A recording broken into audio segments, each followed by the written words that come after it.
Hey everyone, welcome to another video. Today we're going to talk about issue number 30 and 31 of X-Men, written by Jerry Duggan. But before we dive into the story, I want to ask you a favor. If you enjoy this video, please leave a like and a comment to help the channel grow.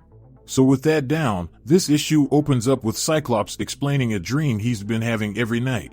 And in said dream, it always starts out with a vision of Cyclops and Jean Grey making love.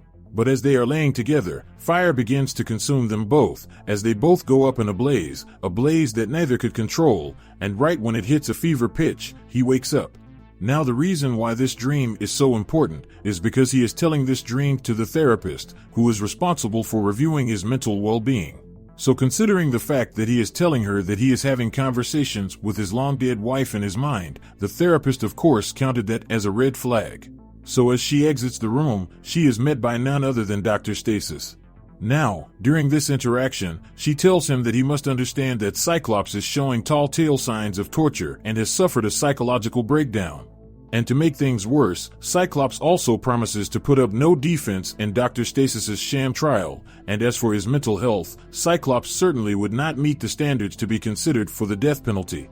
So with all the facts on the table, Dr. Stasis replies with a threat by saying, if she dares put any of her findings in her notes, then a certain mutant in her family would find themselves on a surprise camp trip. But if she plays ball and clears Cyclops for the trial, then he could overlook her relative. So with everything set for the trial to move forward, we transition over to a small recap of Synch and Laura's history up to this point. Now this recap goes over how Synch, Laura, and Darwin were deployed to the vault on an urgent reconnaissance mission, and during their mission, Darwin was lost, which forced Laura and Synch to soldier on. So after 3 centuries, love eventually flourished between them. And for the next 200 years, they managed to keep each other alive, through mind, body, and soul. So with that established, we fast forward to the current day, where the duo is charged with leading a fugitive X-Men team who was forced to hide down in the Morlocks tunnels. Now, this right here is nothing new to these two veterans of the vault, because this was how they spent most of their days while locked inside. But despite their isolation from the world in this situation, they were not alone, for Spider-Man, the Golden Goblin, and Tony Stark have been pitching in to help solve the mutants' most pressing problem. And that is how to combat the laced drugs that Orchis pumped into the population under the mutants' name. Because with this red herring out there, if the mutants even try to launch a counterattack, Orchis can always press the button and turn sentiments against them after conducting a mass execution.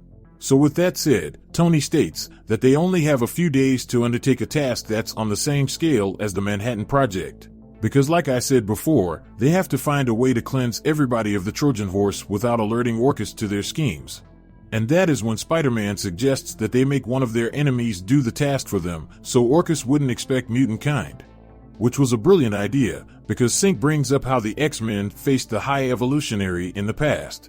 And after the battle, the High Evolutionary wanted to give the mutants a gift, a biological weapon that would sterilize all humanity.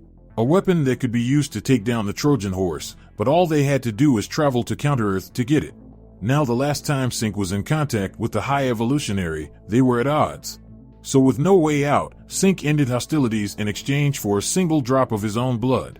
Now because of that, every night Synch prayed that he made the right choice in doing so. Especially given how huge the ramifications for the future could be, given the nature of his own power. So as the team prepared to make their trip to Counter-Earth, we transitioned over to the Atlantic Ocean where Tony was rendezvousing with Firestar. Now, the purpose of this meeting was for them to exchange information. And during their conversation, Tony tells Firestar that she has been undercover long enough, and it's time to set the trap, as well as to get her out of Orchis safely. So his last mission for her is to report to Orchis that the mutant landing force is going to touch down in Australia. And after that data is delivered, she is to get out of there and never look back. Because at this point in the story, Firestar cover is starting to wear thin, for Orchis is already starting to get suspicious of her. Now, with Tony's last orders delivered, we jump over to Synch and Laura touching down on Counter-Earth. And when they get there, they are immediately met by a little pushback from the natives of the planet. Now despite the evolutionary forces, our heroes were able to also meet a group of rebels. For the High Evolutionary had committed genocides many times over on his planet, and by doing so, he left himself open to a lot of defections. And with their help, Synch and Laura were led to the High Evolutionary weapons bunker. And once inside, they made their way directly to a ship where he was keeping his biobomb. So as the two turned to leave, they walked directly into the High Evolutionary and his daughter, Luminous. And once face to face, the High Evolutionary asked Synch if he reconsidered taking the gift he once offered to Krakoa, because he had heard rumors about what went down on planet Earth and how the mutants lost their nation. So with that comment, Synch quickly reminds the High Evolutionary that this gift was once freely offered to him, and he is planning on taking it because they are in great need of it. So with that said, Laura interrupts him and asks if the High Evolutionary is planning on fighting them, in which he responds by saying he hasn't decided yet. Now, this is when Luminous involves herself into the conversation by saying she would deal with both of them. But unfortunately, that battle was short-lived, as Synch completely dominated her mind within seconds, bringing her to her knees. So with that quick defeat, the High Evolutionary cast aside his daughter and turned to the two mutants before him and told them that they could keep the bioweapon if they could survive a fight with him. So with that being the only option given to them, the two jump right into battle. So as the fight begins, we transition over to the Orchis Bloom space station. And once there, Firestar is telling Phylon everything Tony told her to relay in hopes of throwing Orchis off. So with the trap set, we fast forward to the X-Men tunnel hideout with Synch giving the bioweapon to Tony. And as Synch walked away, Laura asked him why she couldn't remember how they escaped Counter-Earth, in which at first, Synch tells her how they fought the High Evolutionary and eventually she got badly hurt, which forced them to escape on a shuttle. But just as he was saying that, Miss Marvel walked up behind him and asked who he was talking to, because no one was in front of him. So not trying to explain himself, Synch took off to his room to continue his conversation with a confused Laura, but this time he tells her he could explain. Because the fight with the High Evolutionary did not go as we originally thought. Because their fight was indeed really short, but unfortunately, the lovers were the ones who lost. Because within a blink of an eye, the High Evolutionary burnt Laura into nothing but ashes and then turned to a distraught Synch and told him that he had paid the price for what he had attempted to steal. So with the debt paid, he was teleported back to Earth with the prize in hand, but before he left, Synch did the unthinkable. He used Jean's power to pull Laura's mind into his own, effectively using his own mind as a cerebro. And with that said, he was planning on holding on to her consciousness for as long as he could, until he could eventually bring her back. So with that said, this issue number 30 comes to an end. So following that, we transition over to issue number 31. So with that said, this issue picks up a few days later with Synch and Laura having a conversation within his mind. A conversation about what they should do moving forward. Because Laura lets Synch know that he should be preparing for their invasion of Earth instead of wasting his time with her. Because at this point in the story, Laura tries to break it to him about how he should let her go and focus on himself, because she is fully aware of how he isn't doing well. Especially since in the previous issue, her body was completely destroyed and the only way they are still able to communicate is because Synch is using Jean's gift to keep her mind stored in his. So with that going down, we transition out of Synch's mind into the real world, where his fellow X-Men are concerned about his well-being. In fact, they were so concerned that Kurt wanted to call Emma to the tunnels to help check on Synch, despite her helping coordinate the invasion. And on top of that, Shadowcat goes on to explain how they are completely aware that Synch was hiding the fact that he was rapidly aging due to using other mutants' abilities without being in close proximity to the originator. So as Kurt and Shadowcat consider taking Synch to the hospital, we jump over to Spider-Man and Miss Marvel on top of Oscorp activating the High Evolutionary biobomb. Now, with this device, they were able to retrofit it with their own countermeasures to Orchis's laced drugs, and use it as a discrete delivery device that effectively took out Orchis's blackmail methods, their kill switch. But just as things was going their way and the device was finishing up on the West Coast, Nimrod appeared on their monitor, for he managed to catch on to what was going on.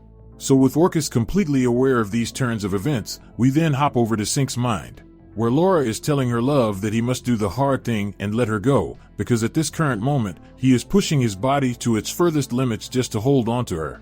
Because up to this point, he was using Laura's ability to heal himself, but with her death, the connection is much weaker and isn't giving the same benefit. But despite everything lay bare in front of Synch, he still refuses to let her pass, even as the dreamscape they are in is collapsing all around him.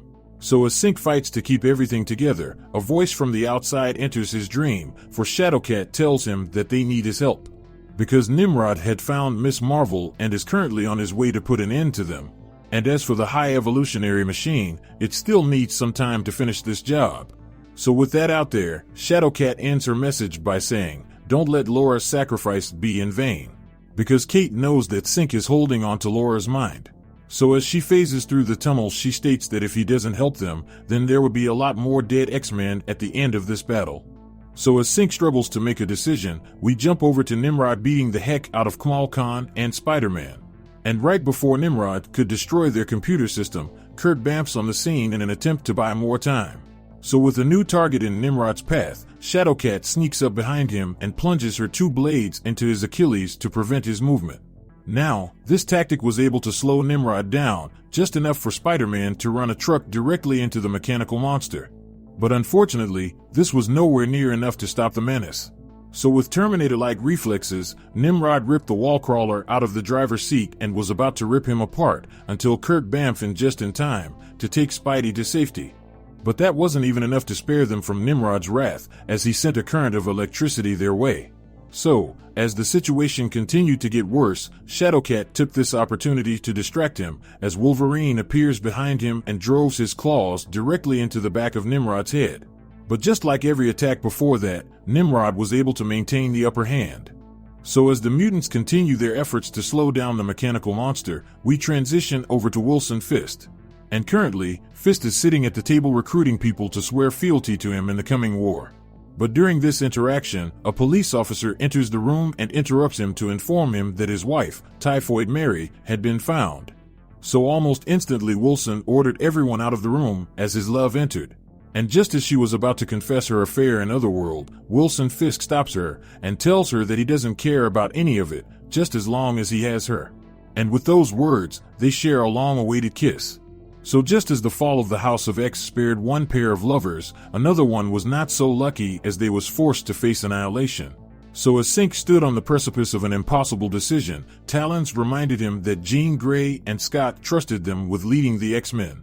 And today they have to pay the price, but if they succeed, then Orchis will have no more hostages to hold over the mutants. Because ultimately their job is to save as many people as they can, so as the two share a final passionate kiss, he is forced to set her mind adrift as the longest romance in X-Men history finally comes to an end. So with Synch's eyes shooting open, he pushes the sorrow away and let rage fill his heart. And like an avenging god, Synch phases above ground, behind Nimrod and into the sky, and with the help of Storm's ability, he channels the power of lightning and strikes Nimrod to his knees. So with the bioweapon complete, Synch and the rest of the team regrouped as he fashioned a quick escape, using Magic's portals. Now with miles between the X-Men and Nimrod, and a major objective complete, Synch informs the rest of the team of Laura's passing. But despite his heartbreak, it isn't the proper time to mourn, because freeing Cyclops is next on the agenda. So with Rogue on her way with the X-Jet and the hostages freed, Synch gives Polaris the green light to rain down hell on Orchis. So with that said, these 2 issues of X-Men come to an end. But anyway, down in the comment section below, let me know your thoughts about this issue and what predictions you could have moving forward. So with that established, I hope you enjoyed this video, and please don't forget to leave a like and a comment if you want to see more videos like this. Thank you for watching, and I'll see you in the next video.